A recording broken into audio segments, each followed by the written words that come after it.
I don't think people understand just how powerful this community truly is. Hey, my beautiful Squadies, welcome back to the channel. If you're new here, you're in the right place. And if you're a day one supporter, you already know the love is real.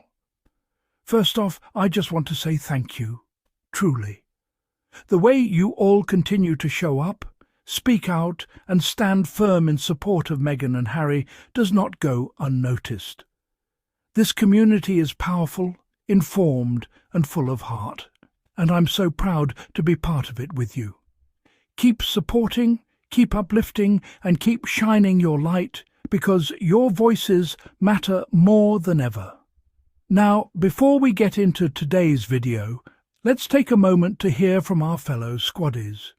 I've gathered some of your reactions, thoughts and perspectives, and of course, full credit goes to each of you for your amazing contributions. Let's get into it. What's the price for being the first biracial British princess? Is it hate, harassment, and mistreatment? I think so. No matter what she does, she gets treated so badly in the press, whether it's what she wears or how she wears her hair. She even gets accused of things like secretly recording other royals during engagements when there is no evidence that she has ever done anything like that. However, last week, there was evidence that she did it. You can see the little recording device there under her lapel. It's hidden. You can see the hidden device a little bit better in this AP photograph. No one cares that she's wearing a recording device, but why hide it? It's almost as though the Kensington Palace offices don't know how to be honest. Just like up there, who cares that she's wearing a mic on her solo hike, only it wasn't a solo hike. You know, why lie? Why are all these white lies happening? Because they're used to getting away with it. Just like, you know, she can wear pants to Wimbledon and no one bats an eye. When Meghan wore pants to Wimbledon, she got eviscerated. When Meghan wears pants that are chic and long like this is a suit that Meghan would wear, that Meghan has worn. This is styled the way that Meghan would wear it. She normally wears coat dresses or polka dots or something, you know? But here she is doing what she knows Meghan was abused in the press for, and it's almost like she's saying, okay, when I do it, watch, everything's a-okay, because I'm not a biracial American princess. I prefer a princess who is positively impactful, is original in her style, is empathetic and kind, and tells the truth. I wrote a bit about it. If you'd like to read about it, check out my Substack, links in bio. Right then, everyone. Headlines about Meghan Markle. I'll kick us off. Meghan. Darren, give us a verb. Kidnapped. Nice. Paul, something British people love. Peppa Pig. Yes. Get a picture of her eating a bacon sandwich. Okay, next. Meghan. Verb. Once had dinner with Bin Laden. Oh, that is gold. That is good. Okay, one more. Let's go for a complicated one. So, Meghan used the Queen's corgis, big finish Paul, in jollof rice recipe. Hello friends, enemies, derangers. I wanted us to continue our little chat about the British tabloid press, and as usual when I say the British tabloid press, I am not restricting myself to the obvious blatant tabloids such as the Daily Mail, the Sun, the Express, etc. I am also including such respectable publications as the BBC. In my previous video, which is linked in the description below, I briefly described the relationship between the so-called British royal family and the media, and what the media does for the family and what the family does for the media, which led us into an article that was published earlier this year by the BBC, in which Harry and Meghan traveled to Australia for the second time, and then we looked at how that story was covered. To briefly recap some of the highlights of the article, the author kept reminding us that Harry and Meghan were in Australia not just for their charitable causes, but specifically to go on business engagements. And in fact, the author made it a point to keep reminding us that in a lot of these business engagements, people who were going to be attending had to buy a ticket. And the author then kept reminding us how much the tickets were in both Australian dollars and American dollars. Additionally, the author kept wondering whether or not Harry and Meghan were going to be paid to appear at these engagements. In fact, the author goes as far as telling us that the BBC inquired with the organizing bodies to check whether or not Harry and Meghan were going to be paid. But rather notably, the author never came back to tell us what the answer was from those organizing bodies. In addition to that, the author then went on to wonder at various points in the article whether or not Australian taxpayers were footing the bill for any of the security that was provided to Harry and Meghan while they were in Australia. To cut a long story short, how much are Harry and Meghan cashing in with this trip, and who's paying for it all? And that, dear reader, is the central thesis of the story that is being narrated here. And because propaganda is a story, it does not make sense for an apparent journalist to suddenly pop into your feed for no reason at all to be like, hey, did you know that Harry and Meghan are cashing in on Australian tax dollar money? And so when it does happen to me, I find myself wondering, hey, why am I being given this information? Why is it happening now? Why is it happening here with this particular author in this particular publication? And why is none of this information verified or followed up on? In other words, why is the author only presenting their personal opinion, their personal analysis, without actually following it up with credited data? And here's the truly beautiful thing about British propaganda, is that if you ever find yourself having too many questions about any story that they are feeding to you, if you just keep reading the article, I promise you, at some point, they will eventually provide you with the answers. And in fact, Simon Atkinson does just that. In Act 1 of the story, he tells us, after stepping down as working royals in January 2020 and giving up their His and Her Royal Highness titles, Prince Harry and Meghan are visiting as private citizens and say that the trip is privately funded. I've already analyzed the speculative nature in which this information is given to us in the previously mentioned video. In this one, I want to analyze the veracity of the information itself. In other words, is the information provided in this paragraph true? The short answer is no.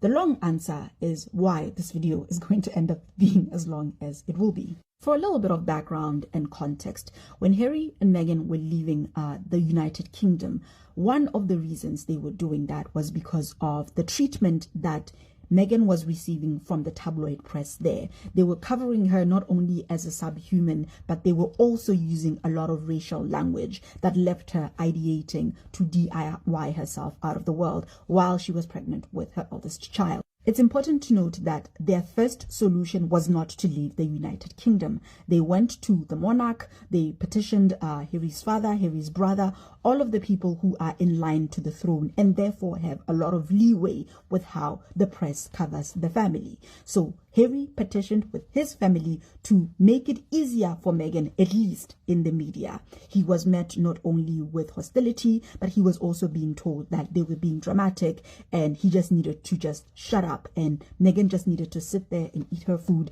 and just be grateful to be accepted into this family. This eventually got out of hand in a similar fashion to how things got out of hand for Diana, to the point where, as I've already said, Meghan ideated, at which point Harry now had to choose whether he was going to live with his family and subject his wife to this abuse, or he was going to get out like his mother and at least have a chance of his wife being alive and their child being brought up in a safer, kinder environment. But the so-called British royal family is not a family in the same way that you and I understand family units to be. They are a firm. The Netflix TV show The Crown gets this incredibly right. The individual members of the royal family do not own themselves as people. They are not authorities on themselves and on their lives.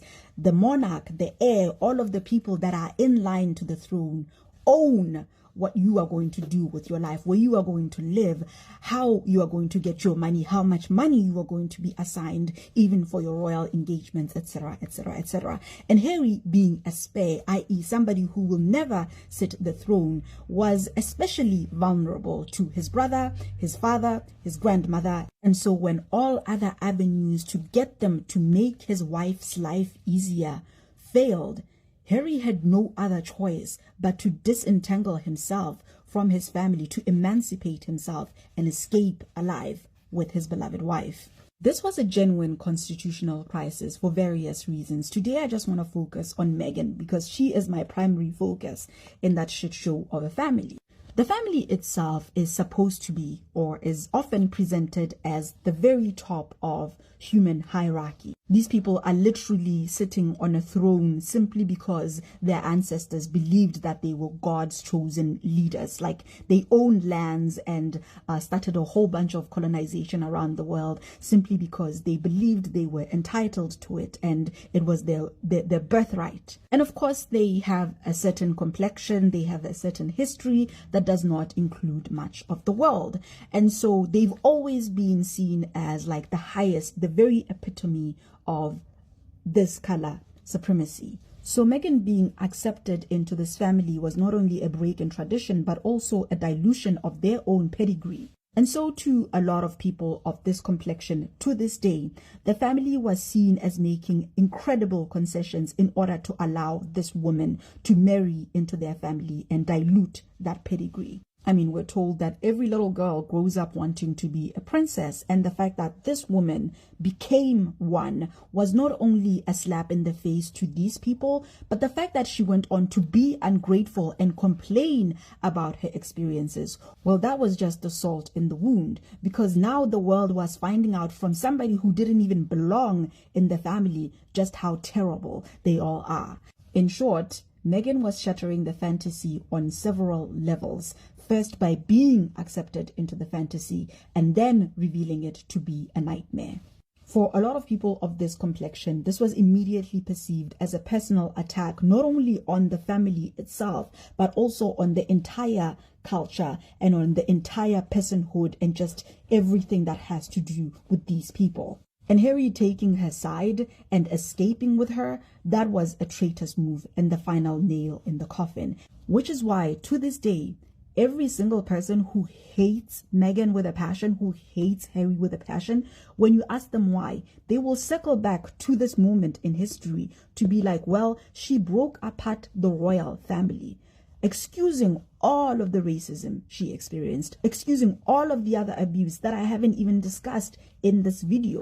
Which brings me back to this statement by Simon Atkinson. This isn't him just randomly putting in the article that Harry and Meghan left the United Kingdom. And notice how he phrases it as they stepped down as working royals, because we need to also re-examine what it means to be a working royal. But we shall do that in another video. For now, I want to focus on the part where he simply just has to drop the fact that they left as a justification for how the rest of the article is written. And this is what I mean. In my previous video, I discussed how the media works to protect the so-called British royal family, and how the BBC in particular works extra hard as a way to compensate for the fact that they are not an official call or mouthpiece of the British royal family. Which begs the question, why is an entity that has worked previously to both protect and sanitize this family working this hard to discredit two members of their family? Well, it's quite simple. As soon as Harry and Meghan left the United Kingdom, that was seen as a mutiny. The incident not only revealed and confirmed what a lot of us had been speculating all along, it also embarrassed the Queen, her son, her grandson. It reframed this family as anachronistic as we had all thought it was. It told us, no, they can tell you all they want, that they are modernizing, that they are inclusive, but they are actually not. Because when they gained the first black member of their family, we'll talk about Queen Charlotte another time, but when they gained the first confirmed black member of their family, this was how they treated her. It showed us how the sausage is made. It dropped the curtain. It revealed Oz to us. It showed us that yes, they are human. They are not the epitome of humanity. They are, in fact, terrible. And it is at this point, dear reader, that it became necessary to re-sanitize the family. And that could not happen in a vacuum. You can't just now go and tell us, oh, but the Queen is actually wonderful, really. Not for lack of trying, because at some point during the damage control of all of this, I did see Prince Harry's sibling walking around with a woman in a dashiki, and she was of my complexion and hair texture. But in addition to the dashikis and the black women in afros, the other thing, the more important thing that needed to happen was that the family needed to be reintroduced, re-narrated to the modern audience, i.e. they needed to be heroes once again. And you can't do that without a villain. Western story structures simply demand that where there is a hero, there must be a villain. And in our current saga, does it not make sense that the mutineers, the traitors, the people who had abandoned the family should be the villains? In other words, and to cut a ridiculously long video short, in order to make the family look good, you need to make Harry and Meghan look bad. And we'll get more into that in the next video. Thank you so much for watching. I hope to see you in the next one. The British tabloids have Meghan, Duchess of Sussex. Tabloids follow her every move, then pretend they're above it all. Obsession actually work? Well, it starts with the smallest Meghan sighting. Maybe she's spotted at the farmer's market, reusable tote in hand. The first report appears online. Meghan, Duchess of Sussex, buys organic kale. And then, within hours, rival papers pick up the story, each adding their own twist. Next, the experts weigh in. Body language specialists dissect how she carries her groceries. Fashion critics debate her trainers. Psychologists speculate about her shopping list. By tea time, the story has evolved into a cultural commentary about Meghan's impact on British supermarkets. Then there's the backlash. Why are we still talking about Meghan? Moans an editorial, bringing the cycle full circle. The answer, of course, is the tabloids themselves. They start the fire, fan the flames, and then complain about the heat. This cycle is hilariously self-sustaining. The tabloids trade on curiosity, but also on outrage. Every story is designed to provoke, to spark debate, to keep Meghan right where they want her front and centre. Why is Meghan the chosen one for this never-ending spotlight? Well, partly it's because she's different. She's American, biracial, outspoken, and unapologetically modern. In the world of royal tradition, that's like lighting a bonfire in Buckingham Palace, isn't it? She also represents a break from the script. The royal family is supposed to be stoic, silent, and never complain. Meghan, by contrast, speaks her mind.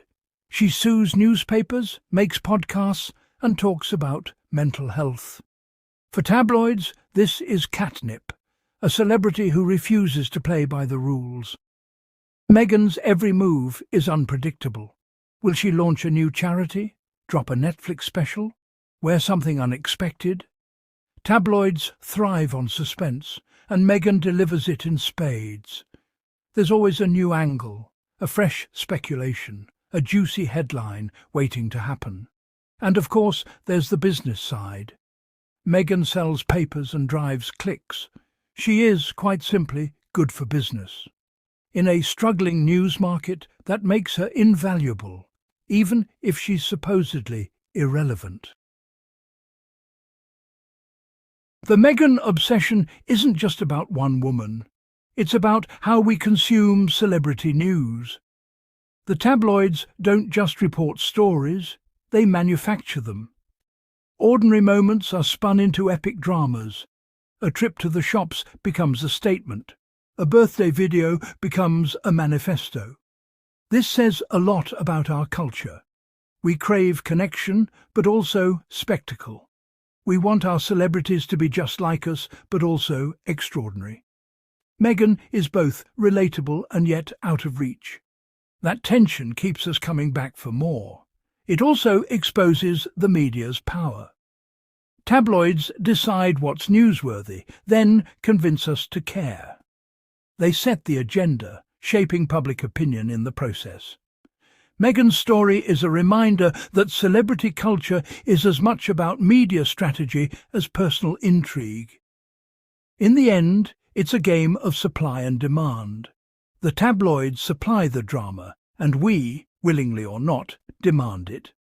Meghan just happens to be the star player right now. Despite the tabloids' efforts to dismiss her, the public can't look away. Meghan, Duchess of Sussex, is endlessly fascinating, precisely because she breaks the mould. Whether you love her or loathe her, you know exactly who she is. That kind of recognition is rare and powerful. Social media amplifies the effect. Every tabloid story is shared, dissected, memed, and debated online. Fans rush to defend her. Critics pile on. The result? Meghan, Duchess of Sussex, stays at the centre of the conversation, no matter what the tabloids say. This fascination is partly self-fulfilling. The more the tabloids cover her, the more we talk about her. The more we talk, the more they cover. It's a feedback loop with no off switch, and Meghan, Duchess of Sussex, is the eye of the storm. In a way, Meghan, Duchess of Sussex, has become a symbol of change, of controversy, of everything the royal family is and isn't. That's a lot for one person to carry, but she seems to manage it with style. So, is Meghan, Duchess of Sussex, really irrelevant? The evidence says otherwise.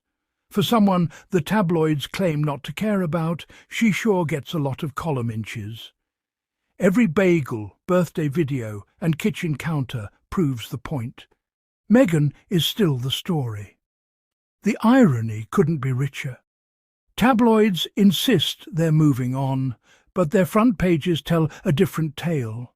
They can't quit her, because to do so would mean losing their best headline generator. In the end, it's not about Meghan's relevance. It's about the tabloids' need for a royal fix. Perhaps that's the real secret of Meghan's power. She doesn't have to do anything at all. The world comes to her. With every irrelevant headline, the tabloids keep her at the heart of the news cycle, like a royal sun around which everything else orbits.